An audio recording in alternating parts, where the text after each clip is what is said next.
everybody. It's about 6 o'clock, so we'll go ahead and get started. Kind of reminded of when I was an adjunct accounting professor at UL, because we got empty seats in the front of the class. But if you don't want to stand and you want a seat, there are some seats up here. What a great response. Thank you all so much for taking time out of your evening. We all have families and busy lives, and so I appreciate everybody that's here tonight and helping to spread the word. So thank you for that. When I took the oath of office, a lot of times what we do is we go in and we start looking at all the different departments, and I meet with Public Works, or I go over the books and I try to figure out what are we doing, what can we do better, and I may tell planning and zoning that look, we need to be a little bit more reasonable. We need to work to be a little more consistent with folks. We got to provide better customer service. When I look at the budget, I take the same approach and say, all right, what things are we doing good? Where might we make some improvements? And so I was fortunate during the campaign to have someone reach out to me, one person, via email. I don't remember. Dawn Magnar. Sent an email and said, I'd like to visit with you about the situation that exists with pets in our community. And that one meeting has brought us here today. So I don't want anyone to think that one person can't make a difference.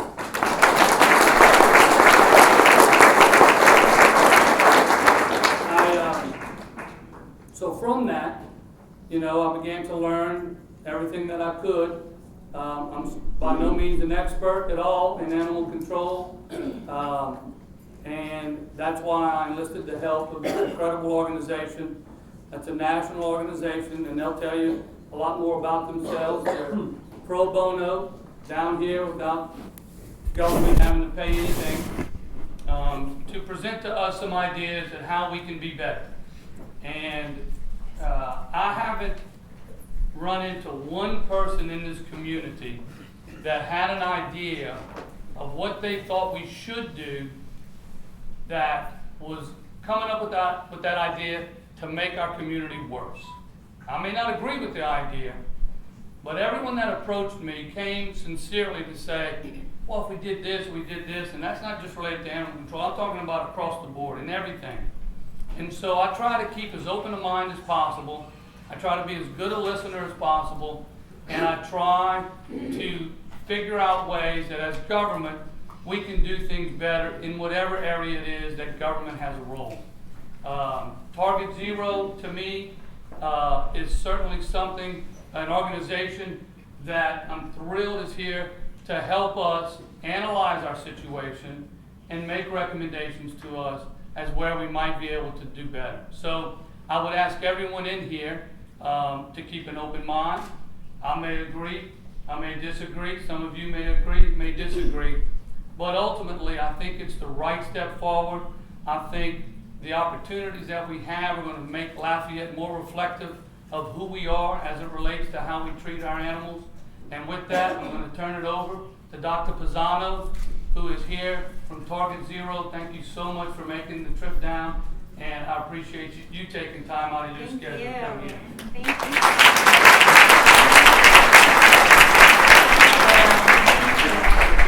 Before we get started, I want to introduce Melissa Lapani here with us from Best Friends.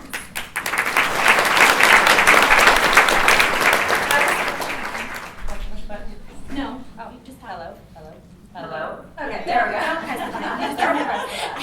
I want to thank you all for coming out tonight. I'm with Best Friends Animal Society. We are the nation's only animal welfare organization that is exclusively dedicated to ending the killing of dogs and cats in our nation's shelters. We also partner with more than 1,300 rescue groups, animal control agencies, and shelters nationwide, many of whom are right here in this room. I cover the state of Louisiana. I live in Utah, but this is, I consider a second adopted home to me. It's my second trip here since April, and I'm so impressed with the community of Lafayette and all of the people here in this room. that are so dedicated to helping save lives and helping the community's homeless pets. So thank you all so very much. I'm really excited to be here working alongside Target Zero, and I think you'll all be very interested in what they have to say. So thank you. Okay. Well, first of all, let me just attach this. Good grief, because I'm a wanderer. Okay, I'm gonna just hold her. Okay. Can everybody hear me in the back? Bobby, can you hear me okay? Okay. All right, so the sun is shining on Lafayette Parish, and I can tell you this is the largest town hall meeting that we've had in the entire United States. So,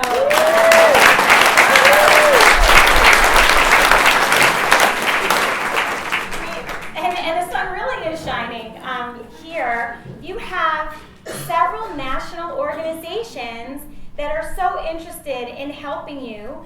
Besides Best Friends and Target Zero, Alley Cat Allies is involved here as well. So we're so thankful for your time tonight and excited to share these best practice strategies that we teach all over the country. And this is our, what I call, generic presentation. So these strategies work north, south, east, and west. And at the end of the presentation, we are happy to answer any questions about these strategies. I first want to introduce Cameron Moore on our team. So Cameron started way back in 2008 at First Coast No More Homeless Pets, which is the largest spay-neuter clinic in the country. Last year they did 31,000 surgeries. This year they're down to about 26, I think, right? So Cameron spent 6 years there and creating, implementing, and managing a lot of the programs that we teach. So when we come to you, we come with that experience. I've been in animal welfare over 25 years. I'm a Cornell University Veterinary School graduate, and out of vet school, after my internship, I worked at North Shore Animal League on Long Island. Who knows about North Shore Animal League? So those of you who don't, North Shore Animal League is financially unlimited, essentially. When the years I was there, the budget was about $50 million because of their successful investments over the years. And this was a limited admission shelter, 40,000 animals a year. And so when animals were left at our shelter, whether it was in a box in the parking lot, or someone was surrendering their pet, or somebody brought up a stray pet to us, we treated it for anything. And that might have been a brain tumor, cancer, a broken leg, parvovirus, whatever. So we were financially unlimited in our hospital that only treated the shelter animals. So here's Dr. Pisano. This is awesome. Animal welfare is great. Like we get these animals left with us, and we just fix them and get them adopted, and people swarm to North Shore to adopt even those hard-to-place pets and sick pets with chronic diseases, because North Shore would pay for their medical care for the rest of the pet's life at our hospital. So this was my introduction to animal welfare. I escaped the Northeast and the cold and moved to Florida because of the weather, and started to work at an open admission nonprofit shelter, handling about 30,000 animals a year, and euthanizing not just for space, but for an upper respiratory infection, or vomiting, or skin disease. And I'm here to tell you that brought me to my knees.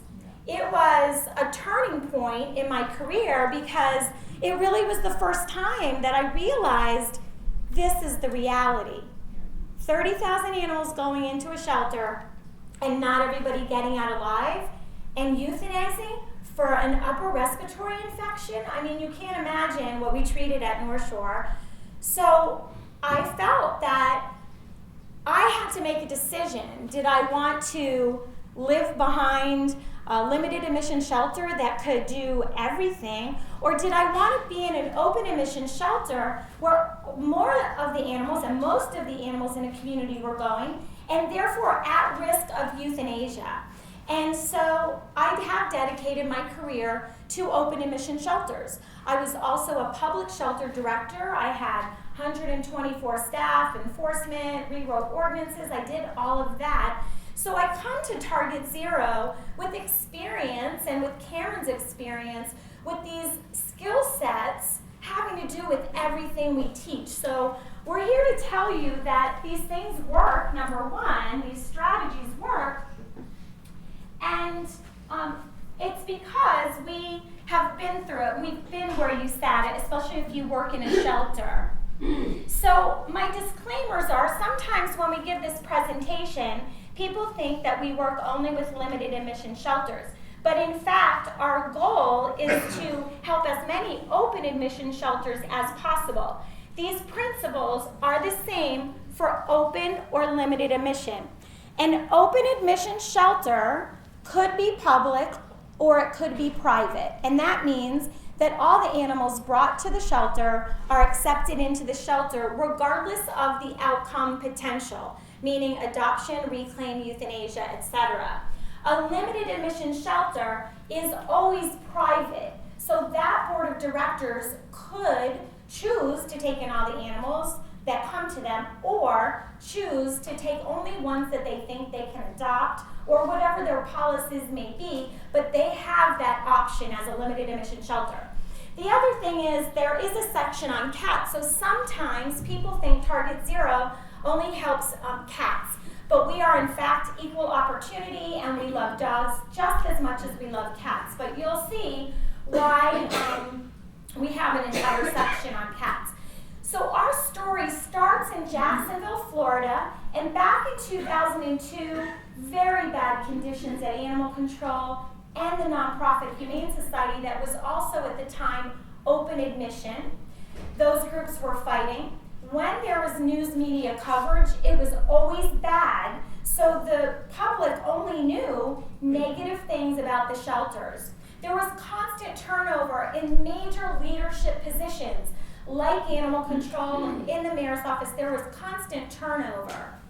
So what happened really essentially between around 2008, things started looking up, but this is where the magic happened.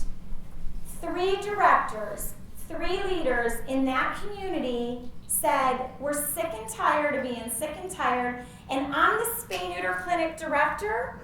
That's what I do, I'm nonprofit. The other one said, I'm the public open admission shelter director. And the other one said, I'm the private open admission at the time, shelter director, right? So we all have different backgrounds. We have different ways of operating. But we're going to come into this room and leave every one of those differences outside of this room. And when we walk into this room, we're only going to have 2 goals. We're going to decrease shelter intake, and we're going to get to 90% live outcome. And when we're behind closed doors, we can disagree. We can even raise our voices, although we don't recommend that. But we're going to talk about these things. So when we go out and talk to the media or the public, we have one message, and one message only, and that's what happened. And so when we come to Lafayette Parish, or we go to Las Vegas, or Bakersfield, or Idaho, or Pennsylvania, people say, it's different here because the animal welfare groups don't work together. Duh, really? That's everywhere. And in those communities, their community is not at 90% or better life outcome because people can't get along. So check it at the door and start working together for those common goals. And that's how you're going to get there. And when we say get to 90%, it doesn't count. If you're limited admission shelter, it counts if everybody in the community and your open admission public shelter is at 90%. So that's what we consider the success. So when we talk about 90% plus, we're talking about a goal that we know is achievable, but there will always be euthanasia. because there are large, non-rehabilitatable, aggressive dogs that can't safely be placed, so that would be a euthanasia population. You might have neonates that, you don't have any foster homes, you might have some euthanasia there, and then you might have medical cases that regardless of your resources, you can't save. So you'll have some euthanasia, but we do know, and we are seeing shelters, even large shelters, get to greater than 90%. So here's what happened in Jacksonville. In 2002, almost 34,000 animals were going into those shelters, both open admission, and only 30% were getting out alive. And then something else interesting happened between 1, 2, and 13, 14. The Humane Society was open admission. They had an animal control officer. And when this coalition got together, they said, you know what? We're going to look at every dollar. We're going to look at every job duty, every task, everything that we do must decrease intake or increase live outcome. And guess what? If it's not under those two criteria, we're not doing it. So they became limited admission, focusing on pulling from the open admission shelter, and then if they could, they would help other communities or take in owner surrenders. So we got down to then in 13, 14, Cameron, how much of that was animal control this year? It was like 11. So this far, about 11,000 was animal control. 13,000. 13,000, that's what I thought. 13,000 was animal control, and the balance was the Humane Society. But look at that live outcome. 90% and better, going on several years now. And then you might say, but wait, what happened? Are they failing? They increased intake. That's a self-imposed increase in intake at the Humane Society because they have rippled out and are able to help open admission shelters. There are rarely puppies or small dogs at the open admission shelter. They rarely have cats in their shelter. And they are left then in Jacksonville, most of the dogs that are in the shelter and getting adopted are your pit bull mixes. And coincidentally, the open admission shelter live outcome is in the mid-90s, and it's a little bit higher than the limited admission Humane Society. Just kind of weird, you know? But remember, they're pulling harder. As you get closer to 90, you're dealing with harder cases, some medical and things like that need a little extra attention. But in any event, this is how Target Zero started way back when. We've been in development for probably 4 years or so, I guess, maybe 5. And then we've been doing assessments for 2.5.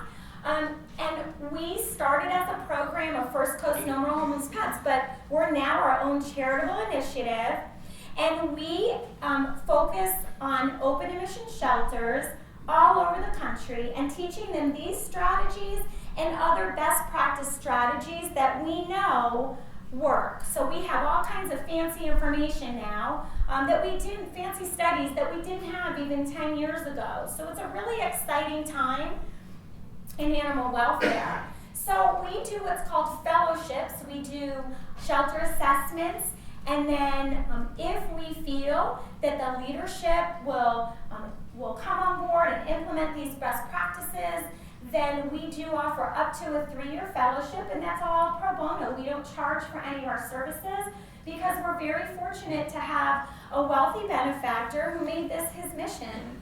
And so we get to help shelters all over the country. And Waco, Texas, we love to talk about because they have a 30% poverty rate. They're about the same size as your parish, but twice the national average. Your poverty rate is right about the national average here in this parish. Waco at 30% was like, oh, thanks so much, but it's not going to work here. These strategies aren't going to work here because we're so poor. And we said, we think they're going to work, and you should listen to us. And they were saving about 34% of the animals when we started with them. And in 14-15, they ended at over 89% live outcome. Indianapolis, a shelter that was euthanizing many thousands of cats, just ended their last fiscal year at 89+% live outcome for cats. And Huntsville, Alabama, we got them to over 90 from 68% in just 1 year. And then these are some other communities that we're working in. We're just getting started in El Paso, and just yesterday passed some great legislation there because we help with ordinances as well. You are welcome to go. All this information is on our website at target-0.org.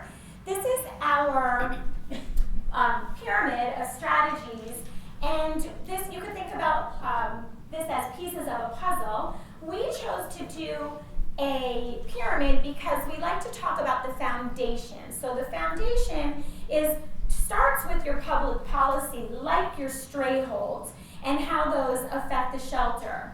We do love automatic funding, like a licensing differential between intact and sterilized pets, but automatic funding for these programs to help decrease intake and increase live outcome. But the public-private partnerships are crucial because we can't solve this animal welfare problem by just depending on the government, that's for sure. And then we can't depend on just nonprofits. It needs to be a collaboration. And then things like mandatory identification and licensing that help that ticket home if dogs and cats do end up in shelters. The next level is shelter policies. So you could have ordinances that aren't restricting you, but your shelter policies that you do have control over are providing barriers, whether it is to intake or live outcome. We have to know where we're starting. We have to know what our trends are. And if I'm a donor, certainly I want to know, or if I'm anybody who's looking at the numbers and deciding on a program, I need to know if I'm going to spend X amount of money, what will the impact be? So we absolutely have to depend on accurate data and trends. And that helps us with population management because the name of the game is trying to help as many animals stay out of the shelter through some things that we're going to talk about later, and then if they do have to enter the shelter, get them through to live outcome as soon as possible. The shelter is no place for a pet. I'm not sure who came up with this idea, 100 years ago to warehouse animals, but it's not a good environment for pets. Every day in a shelter is, and we have no, as hard as we work to keep our shelters clean, it's not possible. It's like to prevent all the infectious disease in a shelter, just like having kids in a daycare. So as a veterinarian, people say, Dr. Pisano, how do I keep the shelter pets healthy? I say keep them out of the shelter, because that's the only answer. There's no magic vaccine or no magic cleaner. It's the volume of animals that we have in our shelters that really make that infectious disease control impossible to prevent 100%. And then certainly when people come to our shelters, is it a welcoming environment? Is there customer service? Thank you so much for coming. Please look around and see, who you might want to adopt. Are we helping our adopters? Are we trying to return owners or return pets in the field? Things like that. We found traveling around the country that a lot of shelters make these blanket, impactful policies based on a fear of an exception that happened probably in 1978 from like 3 directors ago, and that was a really bad thing that happened. But we made a policy that's affecting tens of thousands of animals based on an exception and something that we fear. So we need to stop doing that. We need to say, how can I affect in a positive way the most animals? We're always going to have issues. Everyone in here can give us an example of something bad that happened. We know that. But we're here to save the most. And we're here to say, look at our policies from a global perspective. And we want to try to save the most, so we have to really be paying very close attention to that. I mentioned First Coast, the spay neuter clinic in Jacksonville, and really most of those surgeries I would consider targeted. Some are not, you don't have to qualify as fixed income, but we do know that the greatest and most impactful way to decrease intake, hands down, every time, everywhere, is subsidizing that fixed income pet owner for the spay neuter surgery. And when we say subsidize, we mean as close to free as possible. And we see a tipping point of over $20 is not accessible. And when we do that, shelter intake decreases. These are clients that really want to do the right thing. They want to spay neuter their pets, but it's not an option for them. So these are not clients that would ever see a private veterinarian. That is not something that's accessible to them. So this is to assist them. And the reason this is so impactful is because studies show, and Peter Marsh is one of our co-founders who's written books and done the studies that show that most of the animals left in our open admission shelters are done so by fixed income pet owners, and that's why you see the decrease in shelter intake. So the other really important group is large dogs, right? So everybody in here knows, man, if they enter the shelter, it's exponentially harder to place them than the foo-foo 10-pound dog. They have larger litters, they're less likely to be sterilized, although most animals entering our shelters are not sterilized. And then obviously your high intake areas. Okay, so we also know from the research that we need to do about 5 of those subsidized surgeries per 1,000 people, and in your parish, that would be about 1,200 a year, 600 cats, 600 dogs. We do feel it is absolutely crucial to qualify people as fixed income because, quite frankly, I mean, we love spay neuter and we want everybody to spay neuter, but we don't want somebody that just wants a deal. We want to capture that population of people that really want to do the spay neuter but cannot do it without assistance. So here's what happened in Jacksonville, and if you can, there's some other screens over here, but this, up in 2008, this was a spay neuter program in the community, and private veterinarians were helping with surgeries. The demand was just too great, and the veterinarians really encouraged them to build a clinic, and so that's what happened, and that's why the number of surgeries went up so much. But as you can see, the more surgeries that were done, there's an direct inverse correlation, and intake and euthanasia, there's 2 lines going down. This is Indianapolis. They have an amazing high-volume spay neuter clinic in their community, and so again, you can see the middle line is spay neuter, and you can see the same trend with decreasing intake and euthanasia. This is Waco, Texas. Now they've had a low-cost clinic there for a while, but at the end of 2012, the city did designate $100,000 just for fixed income, and so then you see the drastic decrease, even more so with intake and euthanasia. And this is repeatable everywhere. This is Huntsville, Alabama. The only thing that changed here since 2008 is one woman, right, the power of one, started a nonprofit to fund only income-targeted spay neuter. They don't have a high-volume clinic, so this is all done through the local private veterinarians who are subsidized and paid for those surgeries, and about 2,000 of those surgeries are done every year. That one woman took the city, she has nothing to do with the city shelter, mind you, but her program took that city shelter from over 10,000 animals a year to under 5,000 a year, and they're still going down. So we see when there's some hiccups in funding, we actually see the intake go up when that happens in certain places. But this works, and it is an absolute, I just think it's a no-brainer to invest this little bit of money to decrease intake. And let's just talk about cost of care and what happened in Jacksonville, going from 34,000 animals to down to 16, going from 10,000 plus down below 5. Talk about savings on cost of care. So instead of, why are we on this hamster wheel?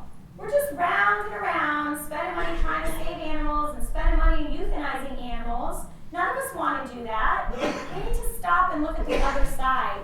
And we need to be serious about those strategies that keep animals out of shelters. And this is not about closing the door and saying, we're not going to help you, go find your own way.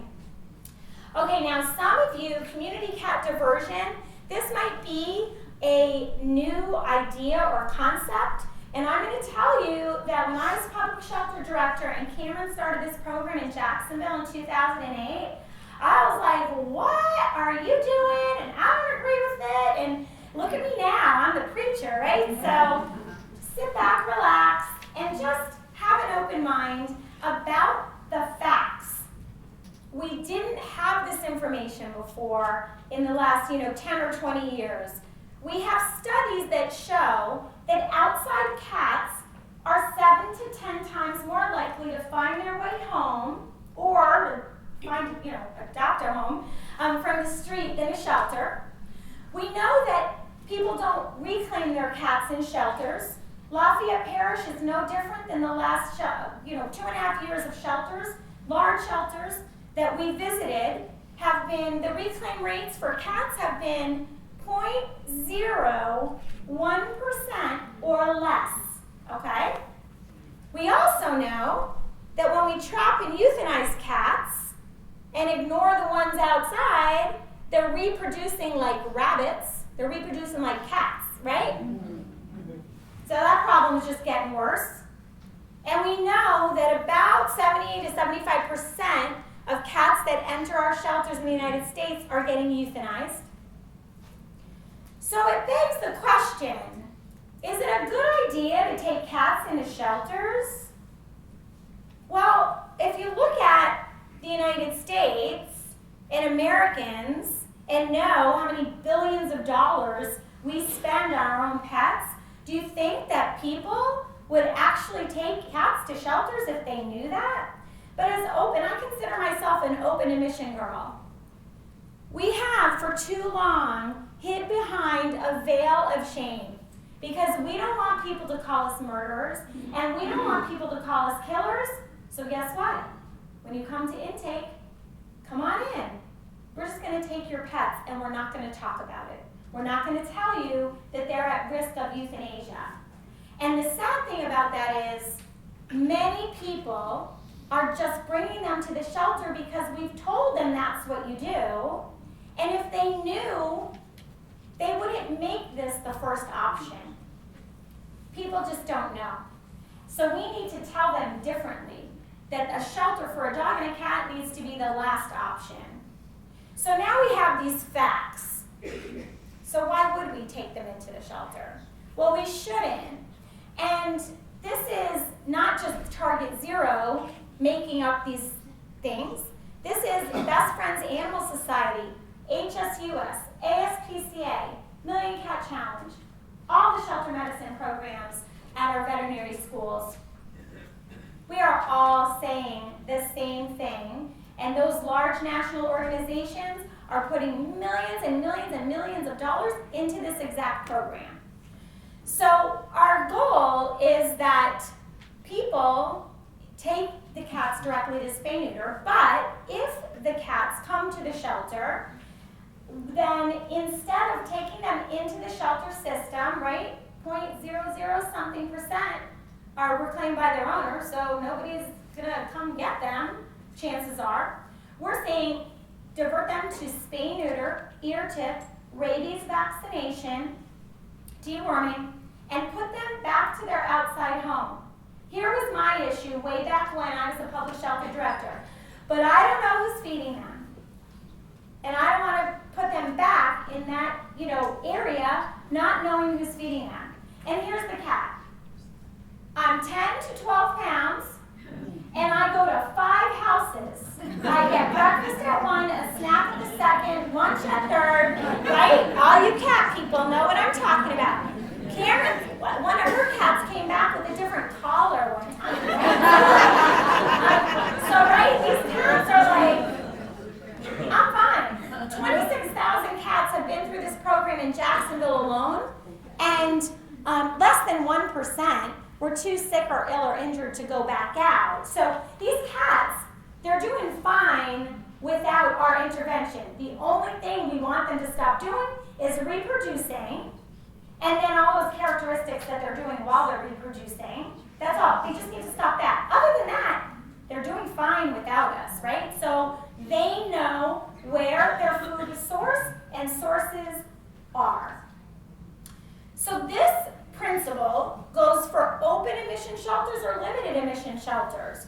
And so Karen and I teach organizations to do this regardless of their policies with cats.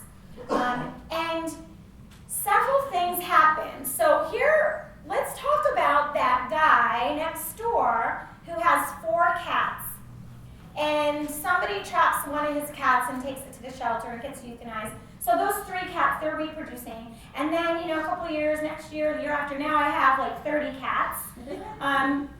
Nobody's vaccinated against rabies, and they're just continuing to reproduce. And then my other neighbor's taking them in, they're getting euthanized. So everything is just happening on that hamster wheel at his house.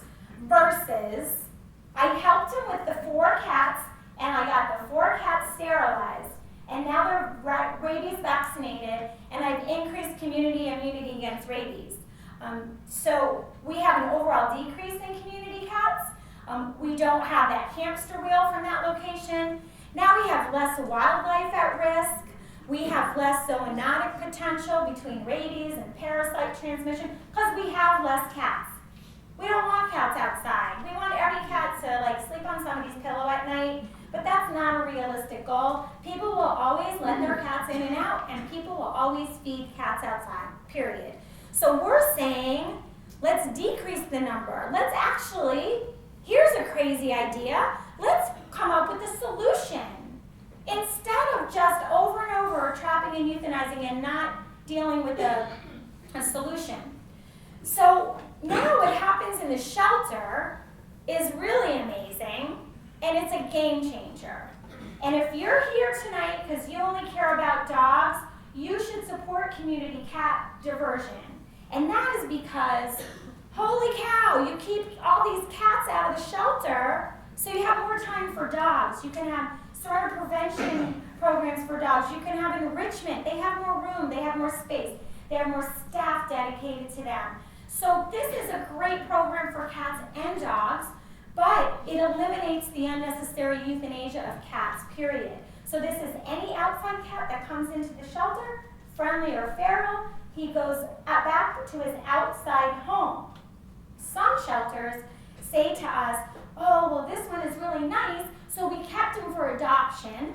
And then we had somebody actually ask us, a shelter worker, what would we do if we didn't have cats in the shelter? And so clearly you can tell I am not speechless often, and I'll just give you the partial list. Let's pop champagne, walk a dog, have a party, celebrate. I mean, do we want children in foster care? No. We don't. Why do we want cats in shelters? We want to stop cats from coming in the shelter. But in any event, what happens is the cats that do enter, right, are your owner surrenders, the ones that have never been outside. Those are the cats you take into your adoption program. They get adopted like they have wings.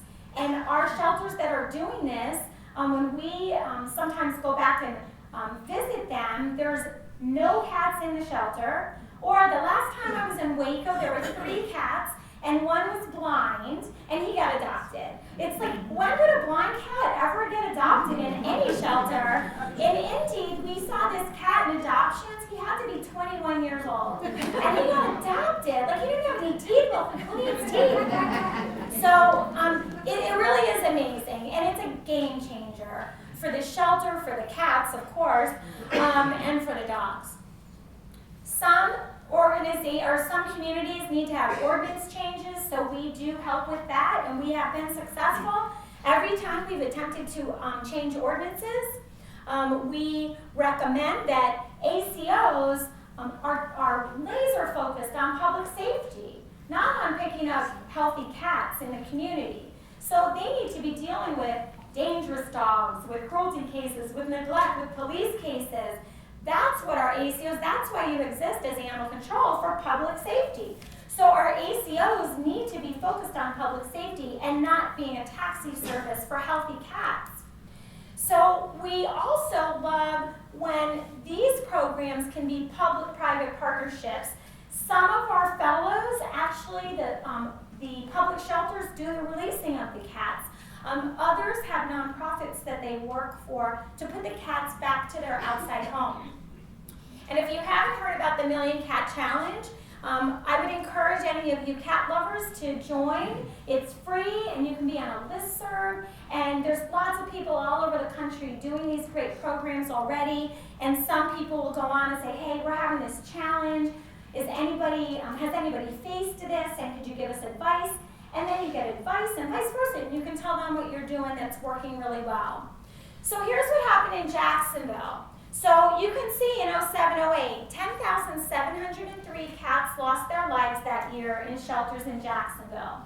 So the spay-neuter clinic, at the time, it was a couple directors ago, the spay-neuter clinic director said, you're euthanizing these ear-tipped cats that we already sterilized and spent money on, so why can't you give us the cats, because we know where they, we'll put them back where they were found because they're already sterilized. And so the animal control director said, well, if it's good enough for the ferals, why don't you take all of them? And so the director, who didn't have statistics and accurate data, said to Cameron, it's only going to be a couple of cats a day and you're going to deal with it. So animal control said, that's fine, but we don't want to take any complaint calls. We don't want to deal with the public. So we're going to give Cameron's personal cell phone to everybody. Cameron was shaking in her shoes. She thought she was going to be sniped in the parking lot. And so, as if she didn't have enough to worry about that and people having her personal cell phone, 5,400 cats that year came through that first year, when Cameron expected, what did you expect, like 100, 200? No, I think we expected like 1,300. So You because expected we were relying on the data from the shelter that wasn't accurate. Right. So over 5,400 cats. So how many calls do you think Cameron got? A lot. You think Cameron got a lot of calls? Who thinks Cameron got a lot of calls?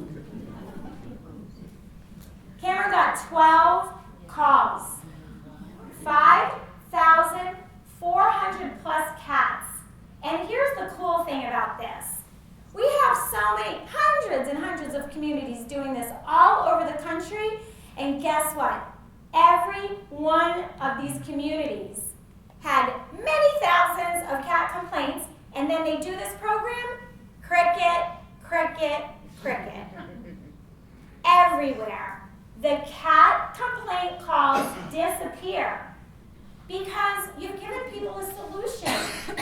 And so you see that big jump in live outcome. And again, note, in these next several slides, these organizations did not get to 90% because their live outcome, except for that first year, shot up. They got to 90% because there was such a drastic decrease in intake and euthanasia. So the bottom is live release, and the top darker bar is euthanasia.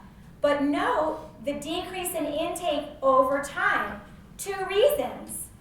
That neighbor doesn't have any more cats to bring in. His cat, the original 4 are sterilized. So that guy has nothing else to do.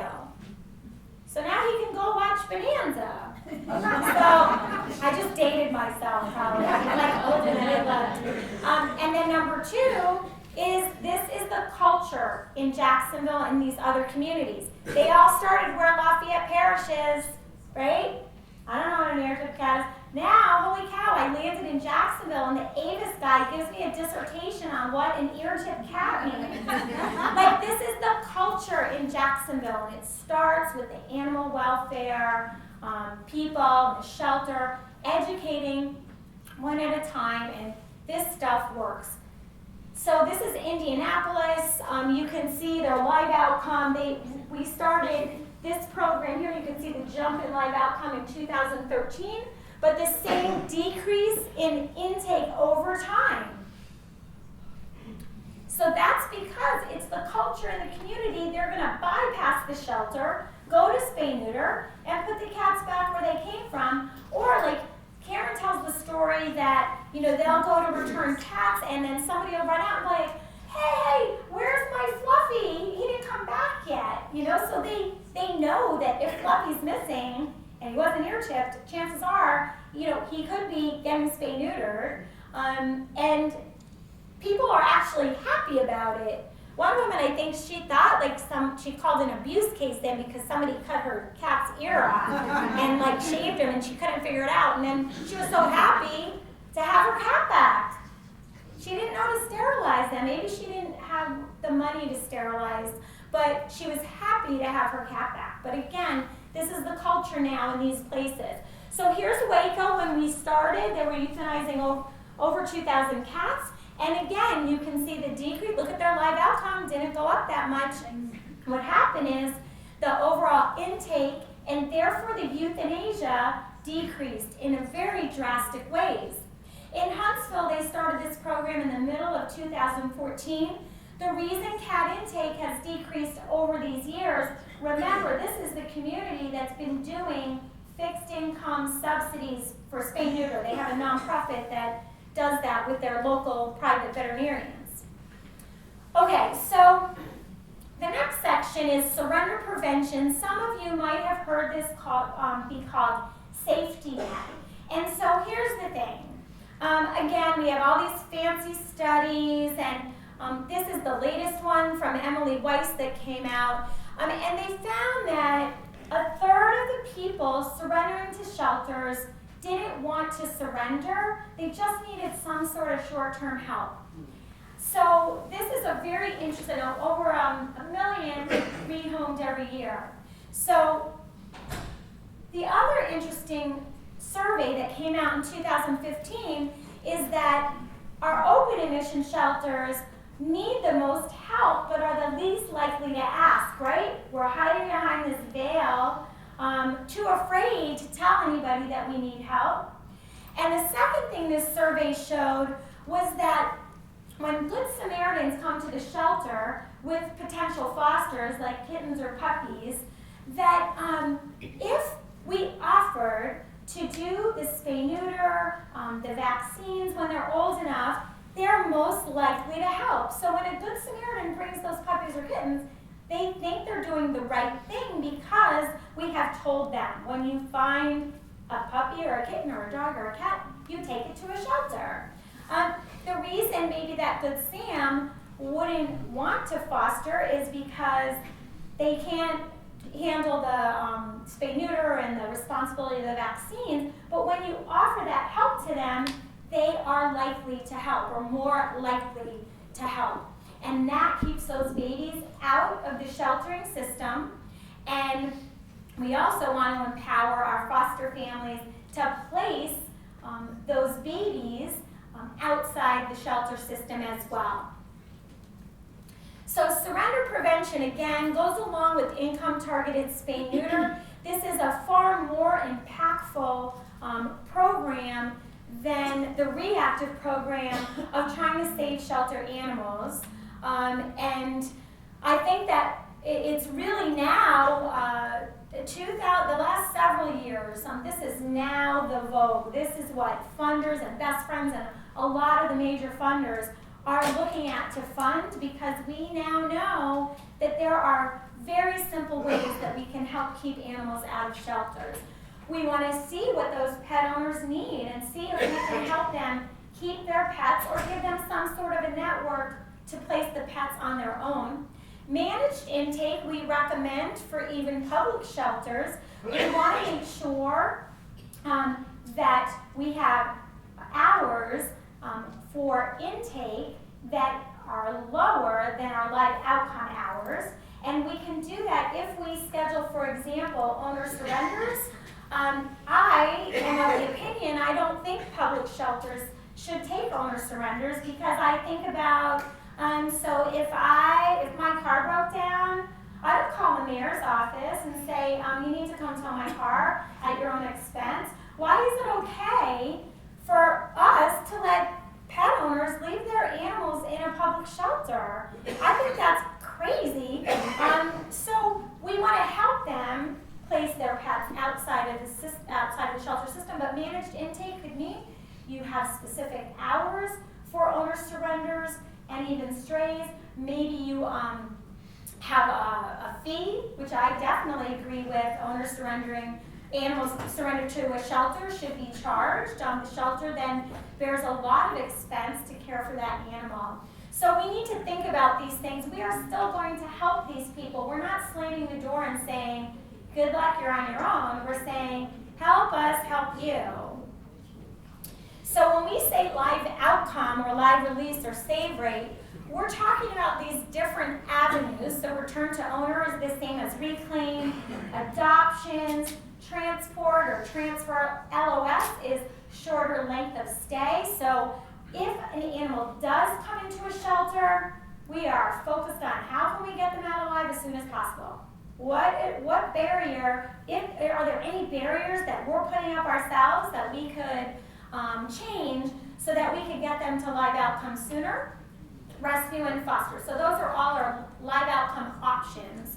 So reclaiming, it starts in the field with our ACOs. We want to make sure our ACOs are powered and equipped to return those animals with ID or even any way that they can possibly return animals that are strays. We hosted a great webinar about a community-minded approach to animal control given by the president of the National Animal Control Association. And in his community, he designated one ACO once a week. Their job was to be on the ground in those high intake areas, interacting with people and figuring out what those pet owners needed, because he was just tired of going in the same neighborhoods and seeing the same dogs and then seeing the offspring of those dogs, right? So by doing this, and really instead of being punitive and having an enforcement-minded approach every single day, writing a citation that still doesn't fix the problem, they really enabled their staff to help. They got in-kind donations, they gave away collars and leashes and tags, and so that the pets had identification. They helped repair fences. There was all kinds of things that people needed, and they turned those high intake areas into low intake areas. Just by that simple step, not even all their staff, just people rotating through this community-minded approach to animal welfare. So open adoptions, I have what's it called? A prop. I have a prop because I was so excited when this came out. This is HSUS's Adopters Welcome. It's a guidelines that just came out in 2015. So I would encourage you all to go home on animalsheltering.org. You can download it for free and print it at home, or you can order this book for $10. I don't get any proceeds from this. I just think it is a great, amazing wealth of information that really dispels all the myths we have about adoptions. So one of the things that's in this book that you'll find is that there are 144 million amazing families and pet owners in the United States, and dogs are sleeping on beds, pushing their owners off the bed with their head on the pillow, right? That's the majority of people here. That's really the reality. But when we're in animal welfare, and we're in animal control, and we're in our open admission shelters, we see otherwise, do we not? We see the worst of the worst. We see the neglect. We see the hoarders. We see the abandonment. We see the abuse. And so that's about 8 million or so. I think it's 6 to 8 million, right? But boy, when you come to my shelter and adopt, I'm thinking you're that 6 to 8 million. Yeah. We're forgetting most of the people that are coming to our shelters are good people that can be trusted, and we need to get out of our own way. So one of the first things we need to realize is we need to make the right match. We're the experts, we have these animals, we know their personalities. We want to make sure we're making the right match for that pet and that family. Hands down, number one, I hope everyone hears me, because at the end, sometimes I get questions. I'm going to repeat that. The goal is to make the right match, because at the end of this presentation, we have had the question, you just want to get rid of animals? No, that is not what we're saying. We're saying we want to make the right match. But we also know that we cannot use high adoption fees to screen a good pet owner, period. So if you, and think about yourself, if you paid, which nobody in this room would pay $5,000 for a dog at a breeder, right? Nobody. But you did. And then you found a dog in the street for free. So are you going to love, which one are you going to love more? You're going to love them the same. So we can't use an adoption fee as a screen for what we might judge a good home. The second thing is that we cannot use adoption fees as a revenue source that we are depending on for our organization to exist. So we need to figure out how we're going to raise money other ways. When we lower the adoption fees and even fee waived, I mean, if you go on any of the national websites, Maddie's Fund, ASPCA Pro, you're going to read all about this. Fee waived adoptions is good, especially for cats, right? We have the most competition for cats because they usually just adopt us on the street. And then low adoption fees, meaning no more than $35 or so, and that means you're including the sterilization, the vaccines, and all those things. But I really encourage you all to go read the guidelines, because there's all these great studies and information and things that will make you feel better about maybe looking at opening adoptions, because we want to remove barriers. We want to make sure that we're educating that person into being a good pet owner, and then they're going to come back to me as the resource when they have any questions or problems or issues with that adoption. So say somebody comes to you to adopt, but they had a dog and they didn't sterilize them. Oh boy, deny, right? So instead, okay, say you deny him, but he really wants a dog, so they go adopt a dog from their neighbor's backyard that is not sterilized, will not be sterilized, and will be vaccinated, so you'll get the puppies in your shelter. What we're saying is, this is an opportunity for you to say, here's why spay neuter is important.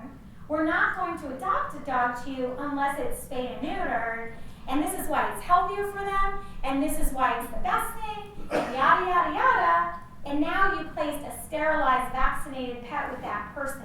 So it's about creating a good pet owner and working alongside them and leaving our judgments and our fears behind and creating a good relationship with people, and then having them use you as the resource.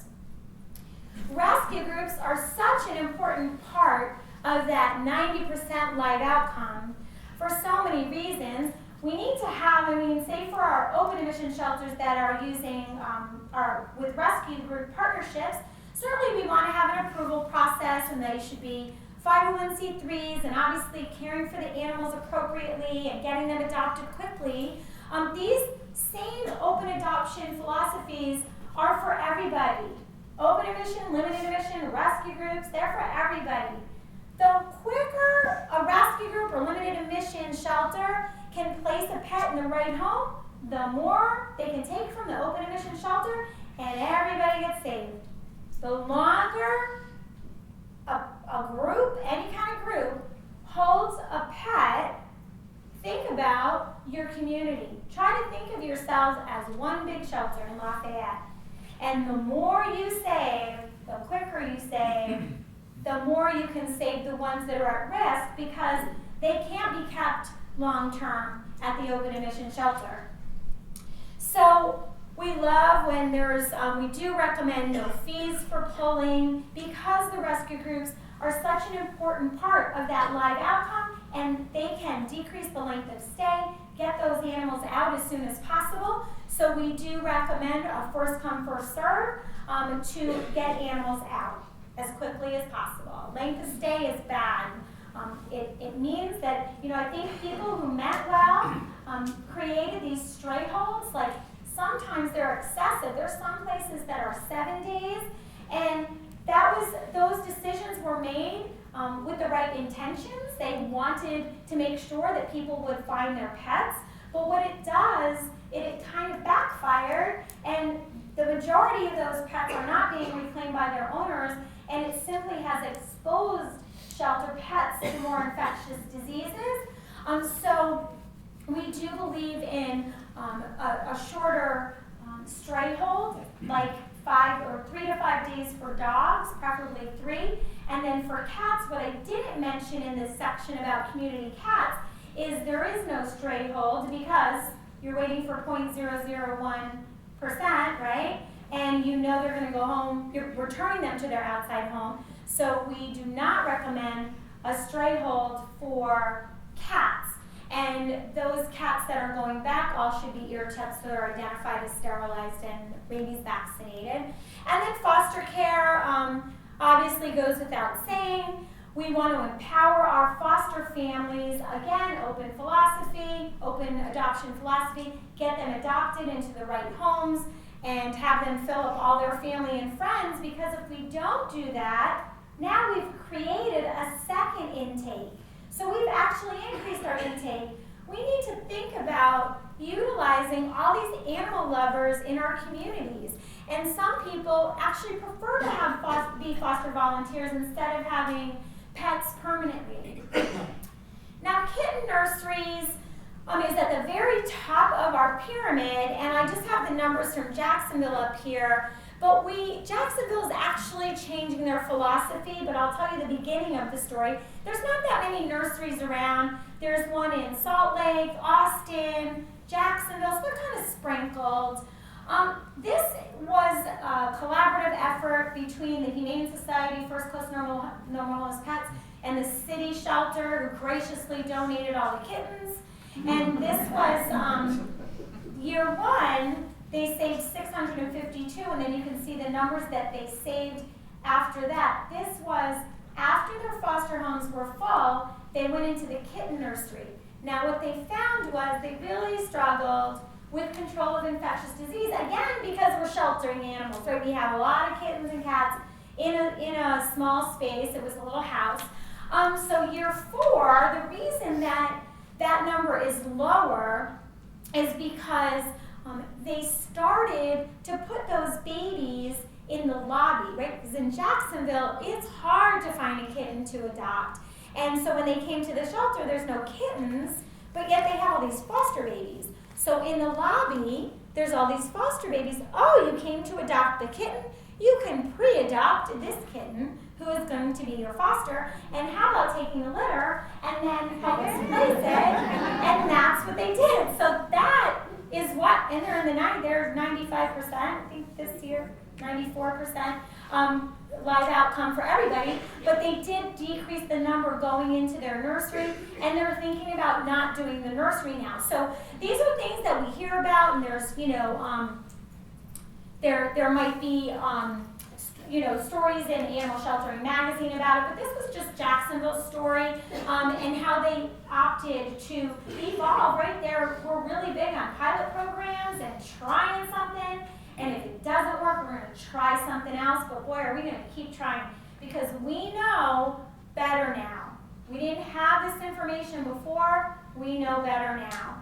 So that's the end of the formal presentation. And I will take questions about our strategies, but really so appreciate this record-breaking crowd. Thank you.